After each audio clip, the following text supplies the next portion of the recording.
چار پائے اور جانور ہیں، غلاف آدم کا ہے، حقیقت میں آدمی نہیں ہے۔ یہ ایسے ہی سمجھیں جیسے آپ دیکھتے ہیں کہ بادام ہوتا ہے، اس کا ایک چھلکا ہوتا ہے، ایک اس میں مغز ہوتا ہے۔ کئی بادام ایسے ہوتے ہیں کہ وہ دیکھنے میں تو بادام ہی نظر آتے ہیں، مگر ان کو توڑا جائے تو اس میں مغز نہیں ہوتا۔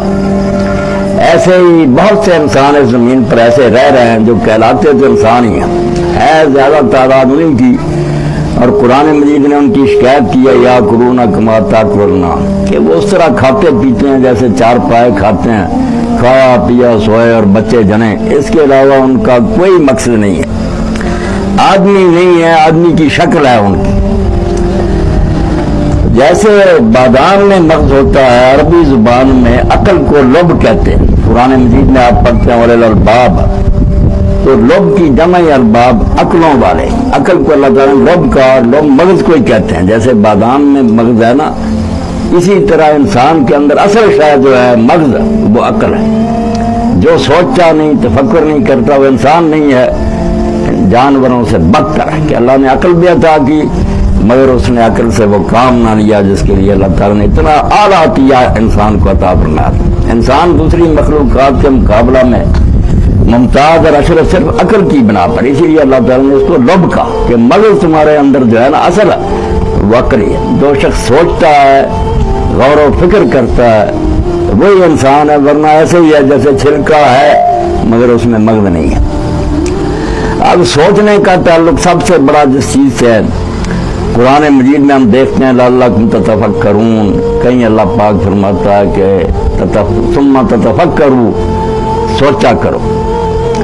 سوچنا انسان شروع کر دے تو سیدھی راہ اس کے لیے کھل جاتی ہے، راہ راست نصیب ہو جاتی ہے۔ سارا فساد اس کا ہے کہ انسان سوچتے نہیں ہیں، چلتے پھرتے ہیں، کھاتے پیتے ہیں، اپ ٹو ڈیٹ ہیں، مگر سوچنے سے کا جو اصل کام تھا وہ نہیں ہوتا۔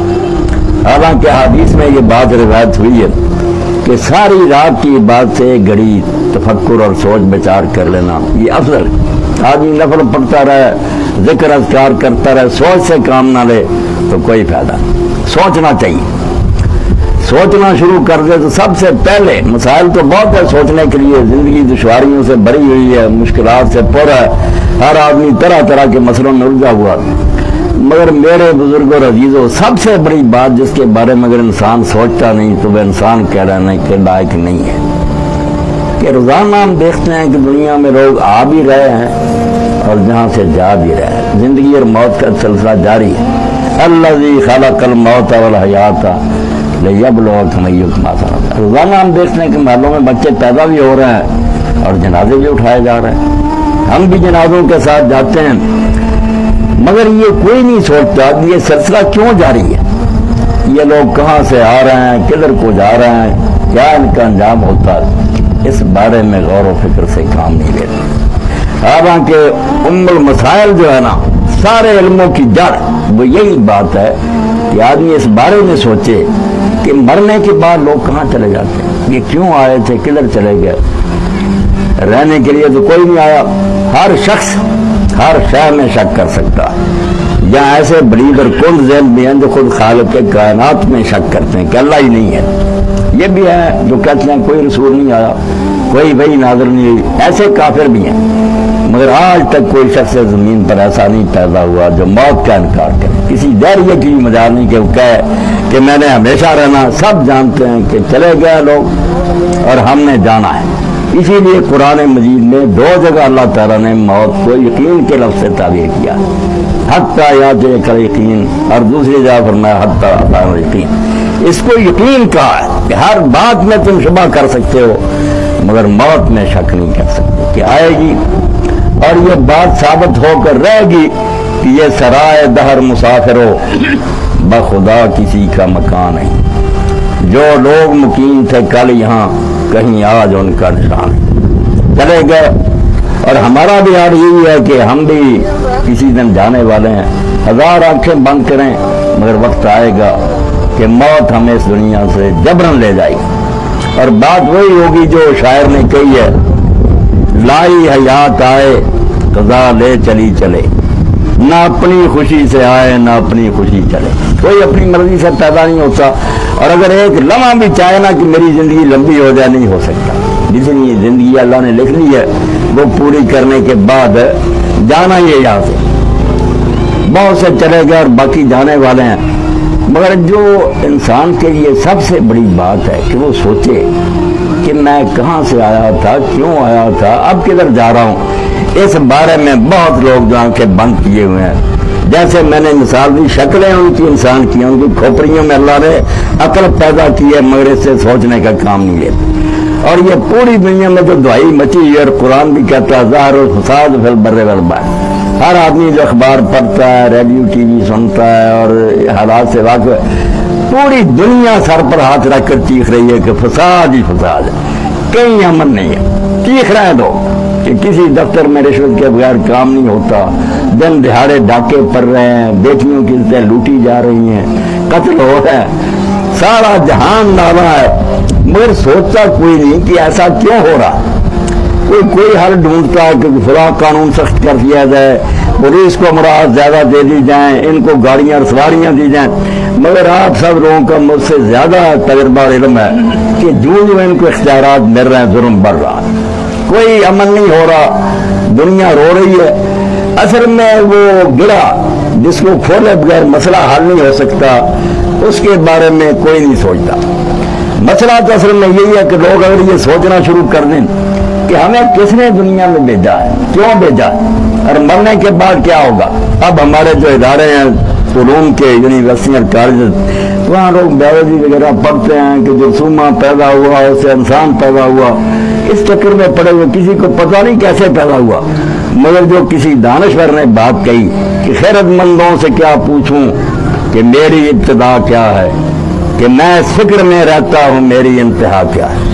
مسئلہ تو سوچنے کا یہ ہے کہ انجام کیا ہوگا، کیا بنے گا، مرنے پر قصہ ختم ہو جائے گا، اس کے بعد بھی کوئی دنیا۔ یہ مسئلہ اگر انسان سوچنا شروع کر دے تو آپ یقین جانیں پوری دنیا کے مسئلے حل ہو جائیں گے، نہ غریبی رہے گی، نہ ظلم رہے گا۔ امیر جو ہے وہ اپنی دولت غریبوں کے لیے خرچ کریں گے، وہ یقین کریں گے کہ جو ہم نے دے دینا غریبوں کو وہ ضائع نہیں جا رہا، اللہ کے بینک میں جمع ہو رہا، جس میں نہ گھاٹا ہے نہ کوئی ڈاکو وہاں لوٹتے ہیں۔ ایک کے بجائے ہمیں ہزاروں گنا زیادہ ملنا، اور دے کر خوشی محسوس کریں گے۔ وہ کیفیت ہو جائے گی جو ہے حضرت عبداللہ ابن مبارک رضی اللہ عنہ کی، صرف جنہوں نے یہ سوچ لیا، جن کے اندر مغزیت پیدا ہو گیا، پھرکے نہیں رہے، صحیح معنوں میں انسان بن گیا کہ ہم جانور نہیں ہیں، کھائیں پیے اور قبر میں چلے جائیں، مرنے کے بعد میں خدا کی عدالت میں جانا۔ یہودی ان کے پڑوس میں بات تھا، مسلمان نہیں تھا، غیر مسلم تھا، مگر عبداللہ بن مبارک کو اللہ تعالیٰ نے بہت خوبیوں سے نوازا تھا۔ ایسے عالم بہت کم پیدا ہوئے ہیں، انہوں نے اپنے سال کو 4 حصوں میں تقسیم کر رکھا۔ ایسی زندگی جو ہے نا کسی کو نصیب نہیں ہے۔ حضرت سفیان ثوری رحمۃ اللہ علیہ نے کہا ہم نے بڑی کوشش کی کہ 1 سال عبداللہ کی طرح گزارے، نہیں گزار سکے۔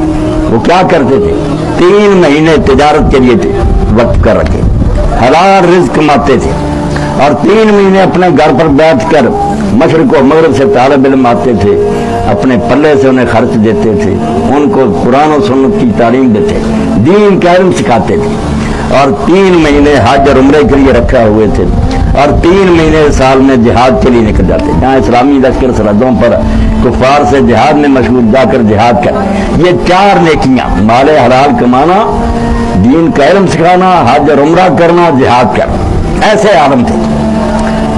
بڑی دولت دی تھی اللہ نے۔ تو پڑوسی تھا یہودی، اس نے غریب غربت کی وجہ سے مکان بیچنا شروع کر۔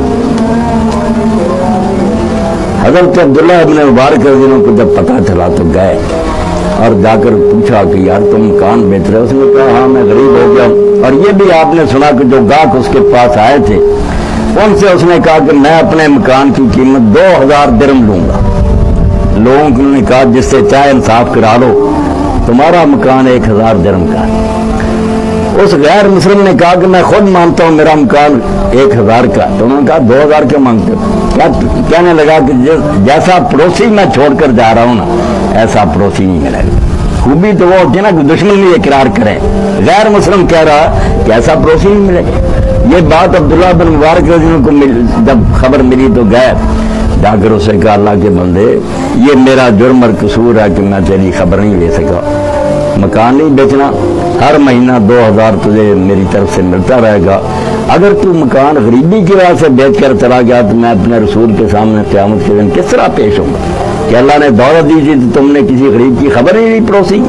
یہ صرف ایک مثال میں نے عرض کی ہے کہ اگر انسان اپنی زندگی کے بارے میں یہ سوچنا شروع کر دے کہ ہم کدھر جا رہے ہیں، مرنے کے بعد کہاں جاتے ہیں، تو سارے مسئلے حل ہوئے۔ سارا فساد اس لیے ہے کہ ہم نے یہی سوچ رکھا کہ بابر بیش کوش کہ عالم دوبارہ لے، دنیا پھر نہیں، اب یہ اس لیے مزے کر لو، لوٹ لو، کھا لو۔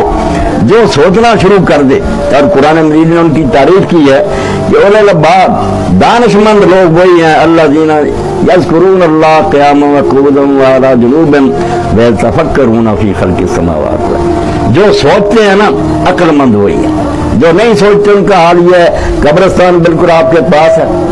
تو شیخ ابن قدامہ، شیخ ابن عبد القادر جیلانی رحمۃ اللہ علیہ کے شاگرد ہیں، فرماتے ہیں اما یکفیک انک کل یوم تمر بقبر خلنا حبیبی، تجھے نصیحت کے لیے بات کافی نہیں، اور بات کیا سننا اور درس سننا ہے، کیا یہی کافی نہیں کہ تو روزانہ گزرتا اپنے رشتہ داروں کے پاس سے، دوستوں کے پاس سے، گھر ان کے پاس ہی ہیں مگر اب چھوڑ کر قبروں میں لیٹے ہوئے۔ یہ وقت تجھ پر بھی آئے گا مگر تم لوگ سب کچھ دیکھتے ہوئے بھی اپنی آنکھیں بند کر دیتے ہو۔ امام ابن جوزی رحمۃ اللہ علیہ فرماتے ہیں کہ سارے لوگوں کو حال یہ ہے الناس فی غفلۃ والموت یقظم، ہم اپنے آپ کو سمجھتے سر جاگتے، فرماتے نہیں جاگتے ہیں نہیں، یہ سب لوگ سوئے خواب دیکھ رہے ہیں، جاگتے اس وقت ہیں جس وقت موت آتی ہے، موت جگاتی ہے آ کر کہاں ہے تمہارے مکان، وہ اولاد کہاں، اب جو جائیداد تم نے اکٹھی کی تھی کہاں چھوڑا ہے۔